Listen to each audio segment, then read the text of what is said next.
আজি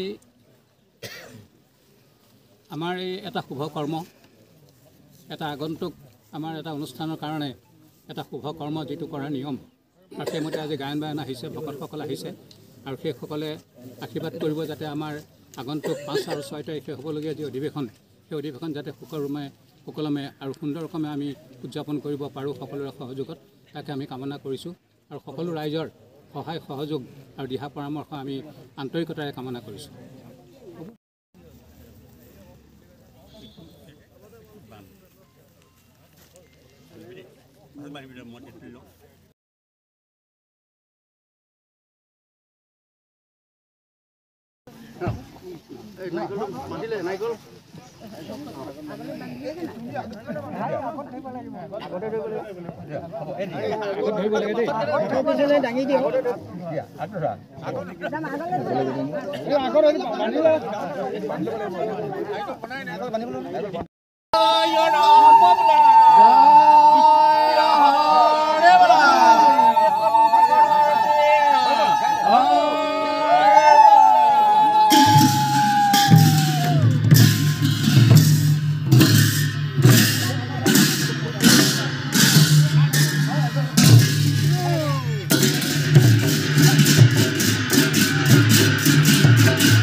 সদৌ ডিব্ৰুগড় জিলা ছাত্ৰ সন্থাৰ 20 সংখ্যক সাধাৰণ অধিৱেশনখনি টেঙাখাত মহাবিদ্যালয়ত টেঙাখাত আঞ্চলিক ছাত্ৰ সন্থাৰ আতিথ্যত আৰু টেঙাখাতবাসী ৰাইজৰ সহযোগত অনুষ্ঠিত কৰা হৈছে। গতিকে এই অধিৱেশনৰ লগত সংগতি ৰাখি আজি অধিৱেশনৰ লাইখুঁটা স্থাপন কৰা হৈছে। গতিকে আমি সমগ্ৰ টেঙাখাতবাসী ৰাইজক আমি আহ্বান জনাইছোঁ এই অধিৱেশনখনিত সকলোৱে যাতে সহায় সহযোগিতা আগবঢ়ায়।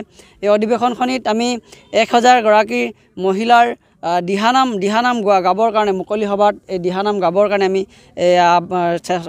ব্যৱস্থা ৰাখিছোঁ। গতিকে আই মাতৃসকলক আমি সকলোৰে সহযোগিতা বিচাৰিছোঁ, আই মাতৃসকলৰ সহযোগিতা বিচাৰিছোঁ। ইয়াৰ লগে লগে কুইজ প্ৰতিযোগিতা, তৰ্ক প্ৰতিযোগিতা, ছাত্ৰ ছাত্ৰীসকলৰ বাবে আমি তেনেধৰণৰ প্ৰতিযোগিতা আমি অনুষ্ঠিত কৰিছোঁ।